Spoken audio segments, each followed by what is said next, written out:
वंदे मातरम। मैं शिवनाथ पाल यादव, आचार्य उच्च माध्यमिक आदर्श विद्या मंदिर, विवेकानंदपुरम, रणथंभौर रोड, सवाई माधोपुर, राजस्थान। आज आप सभी के मंगल कामना करते हुए आज दिनांक 15/2/21/22 को कक्षा अष्टमी विषय संस्कृत के पाठ क्रमांक 8 संसार सागर से नायिका, इस विषय पर के अंतर्गत पाठ के प्रमुख बिंदुओं में शब्दार्थ तथा हिंदी अनुवाद पर चर्चा के लिए आप सभी के समक्ष उपस्थित हूँ। पहला बिंदु है पाठ परिचय। इसके अंतर्गत हम जानना ध्यान में रहे, इस पाठ में लेखक हैं अनुपम मिश्र। इनकी एक कृति है आज भी खड़े हैं तालाब। उस पुस्तक के पाठ संसार सागर के नायक नामक से यहाँ ये बिंदु लिया गया है, जिसमें विलुप्त होते जा रहे पारंपरिक ज्ञान, कौशल एवं शिल्प के धनी गजधर के संबंध में चर्चा की गई है। पानी के लिए मानव निर्मित तालाब, बावड़ी जैसे निर्माणों को लेखक ने यहाँ संसार सागर के रूप में चित्रित किया है। पाठ का शीर्षक है संसार सागर से नायिका, अर्थात संसार सागर के नायक। पहले अनुच्छेद से हम चलते हैं, उसके संबंधित शब्दों पर भी अपन चर्चा करेंगे। के शासन ते अज्ञात ना माना, यहाँ प्रश्न से पाठ की शुरुआत हुई है। के आसन ते अज्ञात ना माना है, वे अज्ञात नाम वाले कौन थे? शतशः सहस्त्रशः तड़ागा सहस्र शून्यात न प्रगटीभूतः।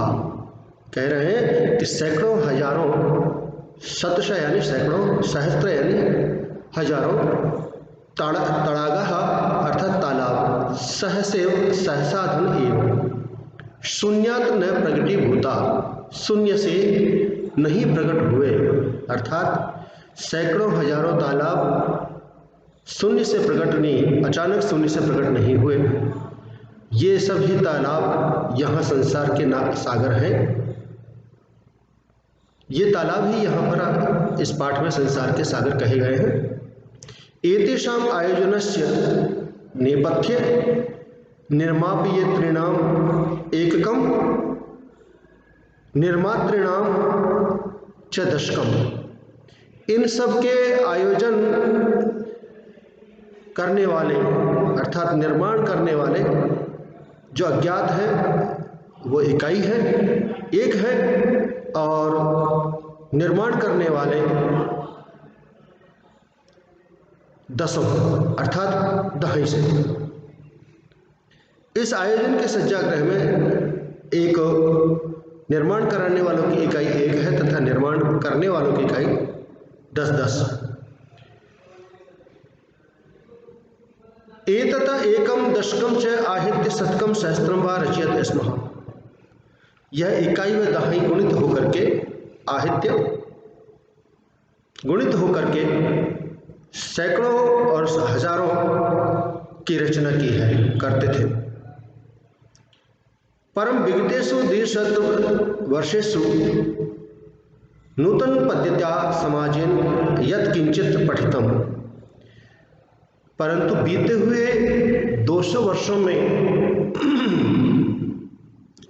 नई पद्धति के समाज ने, नई पद्धति के द्वारा समाज ने जो कुछ पढ़ा, उस पढ़े लिखे समाज के 1 से 10 सहस्त्रकों में पढ़ाई से समाज ने इकाई, दहाई को और हजार को इस प्रकार से शून्य में बदल दिया।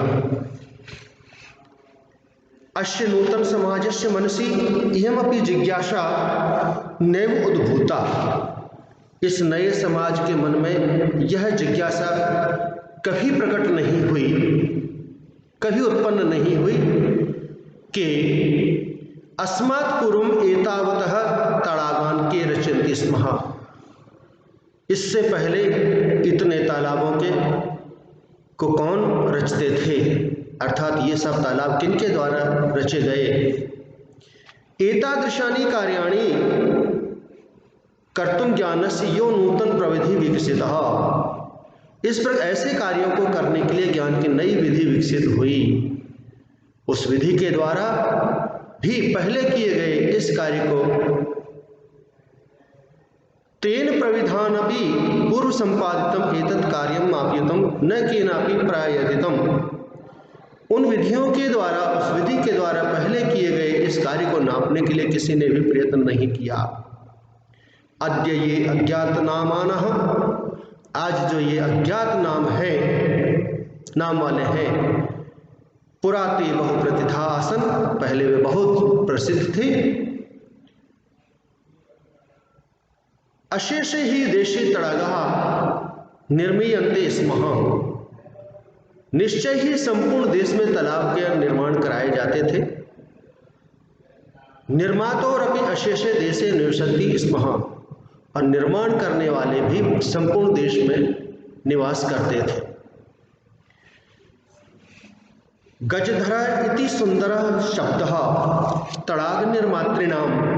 गजधर, यह सुंदर शब्द तालाब निर्माण करने वालों के लिए, सादर स्मरण के लिए है।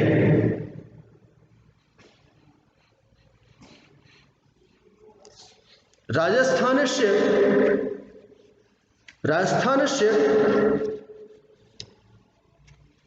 कुत्र भागः, राजस्थानस्य केषुचित् भागेषु शब्दोऽयम् अद्यापि प्रचलित है। राजस्थान के कुछ भागों में यह शब्द आज भी प्रचलित है। गजधर, कह गजधर है। गजधर कौन है? यह गज परिमाणं धारयति सह गजधरः। गजधर कौन है? जो गज की माप को धारण करता है वह गजधर है। गज की माप ही, गज परिमाणम एवं मापन कार्य प्रयुज्यते। गज की माप ही मापन कार्य में उपयुक्त होती है, प्रयोग में होती है। समाज में समाजे त्रिहस्त परिमाणात्मकी लोह यष्टिम हस्ते गृहीत्वा चलन्तः गजधराः इदानीं शिल्पी रूपेण नैव समादृता सन्ति। समाज में 3 हाथ की नाप वाली लोहे की छड़ को हाथ में लेकर चलने वाले गजधर अब शिल्पी के रूप में आदर को प्राप्त नहीं करते हैं। जो समाज गजधरा यह समाजस्य गांभीर्यं माप्येत इत्यस्मिन् रूपे परिचितः। गजधर जो समाज की गहराई को मापे इस रूप में परिचित हैं, गजधर ही होते हैं। समाज की गहराई को मापने वालों को गजधर ही कहा जाता है। गजधरः वास्तुकारः आसन। गजधर वास्तुकारः आसन, वास्तुकार थे। कामं ग्रामीण समाजो भवतु नगर समाजो वा तस्य नवनिर्माणस्य सुरक्षा प्रबंधनस्य च दायित्वं गजधरा निभालयन्ति स्म।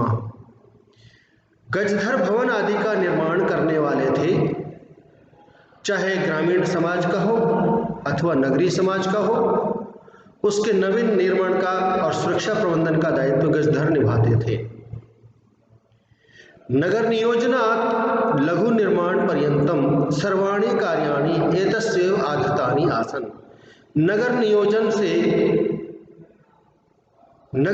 से छोटे निर्माण तक सभी कार्य इन पर ही आधारित थे। ते योजना प्रस्तुतवंती वे योजना को प्रस्तुत करते थे। होने वाले भावी व्ययम आकलयन्ति स्म। होने वाले व्यय का आकलन करते थे। उपकरण भाराणां संग्रहन्ति स्म, साधन सामग्री का संग्रह करते थे। उनके जो स्वामी प्रतिदाने तेन यद याचन्ते स्म, प्रतिदान बदले में वो उनसे कुछ नहीं मांगते, जो उनको स्वामी उन्हें देने में समर्थ होते बदले में उनसे कुछ नहीं मांगते थे। कार्य समाप्तो वेतनानि अतिरिच्य गजधरेभ्यः सम्मान अभी प्रदीयते स्म, कार्य समाप्ति पर वेतन के अतिरिक्त गजधरों को सम्मान भी दिया जाता था, प्रदान किया जाता था। ऐसे शिल्पियों को नमस्कार है। इसी के साथ ही इस पाठ से संबंधित यह बिंदु पूरा हुआ।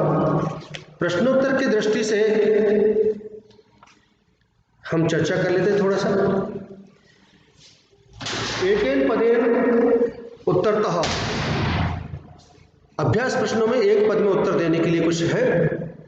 कस्य राज्य से भागेषु गजधर शब्द प्रयुज्यते, किस राज्य के भागों में गजधर शब्द का प्रयोग किया जाता है, पहला प्रश्न है। इसका उत्तर है राजस्थानस्य। दूसरे प्रश्न में गज परिमाणम कह धारयति, अर्थात गज की माप को कौन धारण करता है, तो इसका उत्तर है गजधरः। तीसरा प्रश्न यहाँ आ रहा है कार्य समाप्तो वेतनानि अतिरिच्य गजधरेभ्यः किम प्रदीयते स्म, अर्थात कार्य की समाप्ति पर वेतन के अलावा गजधरों को क्या दिया जाता है, तो इसमें उत्तर है आपका सम्मानम। अंतिम प्रश्न के रूप में के शिल्पी रूपेण न समादता भवन्ति, कौन अर्थात शिल्पी के रूप में कौन आदर को प्राप्त नहीं हो रहे हैं, अर्थात गजधरा। दूसरे प्रश्न में इन्होंने उत्तर लिखने के लिए कहा है। पहला प्रश्न यहाँ दिया है तड़ागा कुत्र निर्मीयन्ते स्म, तालाब कहाँ, अर्थात तालाब कहाँ बनाए जाते थे, तो उत्तर में अपन लिख रहे हैं पूरा तड़ागा अशेषे देशे निर्मीयन्ते स्म, अर्थात तालाब सारे देश में बनाए जाते थे। दूसरे प्रश्न में इन्होंने कहा गजधरा कस्मिन् रूपे परिचितः, अर्थात गजधर किस रूप में परिचित थे, उत्तर संकेत में अपन लिखेंगे ये समाजस्य गांभीर्यं मापयेयु इत्यस्मिन् रूपे परिचितः, जो समाज की गहराई को मापे इस रूप में परिचित थे। तीसरे प्रश्न में इन्होंने कहा गजधरा किम कुर्वन्ति स्म, गजधर क्या करते थे, तो उत्तर संकेत में अपन लिख सकेंगे यहां से गजधरा तड़ागा नाम निर्माणम कुर्वन्ति स्म, अर्थात गजधर तालाबों का निर्माण करते थे। के सम्माननीय, कौन सम्माननीय है, अर्थात गजधरा सम्माननीय है। तीसरे प्रश्न में इन्होंने कहा कि रेखांकित पदों पर आधारित प्रश्न का निर्माण कीजिए। पहला जो वाक्य दिया है यहाँ पर सुरक्षा प्रबंधनस्य, इसमें रेखांकित किया है सुरक्षा प्रबंधन को दायित्वम गजधरा निर्वाहयन्ति स्म, तो यहाँ कस्य दायित्व प्रश्न बनेगा कस्य दायित्वम गजधरा निर्वाहयन्ति स्म। दूसरे प्रश्न में तेषाम स्वामिनः असमर्था सन्ति, तो यहाँ पर तेषाम को रेखांकित किया है, तो यहाँ पर केशाम से प्रश्न बन रहा है, अर्थात केशाम स्वामिनः असमर्था सन्ति। गए के तीसरे प्रश्न के अंदर कार्य समाप्तो वेतनानि अतिरिच्य सम्मानमपि प्राप्नुवन्ति, तो यहाँ वेतनानि पर को रेखांकित किया है, इसके लिए प्रश्न बनाना है। तो प्रश्न बनेगा कार्य समाप्तो कानि अतिरिच्य सम्मानमपि प्राप्नुवन्ति। घय के अंदर गजधर सुंदर शब्द, सुंदर शब्द है अस्ति, यहाँ गजधर के लिए रेखांकित है पहले शब्द में, तो इसका उत्तर, इसका लिए प्रश्न बनेगा कह सुंदर है शब्द है अस्ति। अंतिम जो बिंदु आ रहा है इसमें ण पर तड़ागा संसार सागर कथ्यन्ते, तड़ागा पहला शब्द है, इसी के लिए इनको रेखांकित किया है, तो यहाँ के संसार सागर कथ्यन्ते, इस प्रकार से प्रश्न बन रहे हैं। चौथे प्रश्न में अधोलिखितेषु यथापेक्षितम संधिम अथवा विच्छेदम कुरुतः, नीचे दिए गए शब्दों के में जैसी अपेक्षा हो संधि अथवा विच्छेद कीजिए। तो यहाँ पर अद्य और अपि दो शब्द दिए हैं, इनको संधि करके लिखने के लिए कहा है, तो इसकी संधि बनेगी अद्यापि। अद्यापि ख के अंतर्गत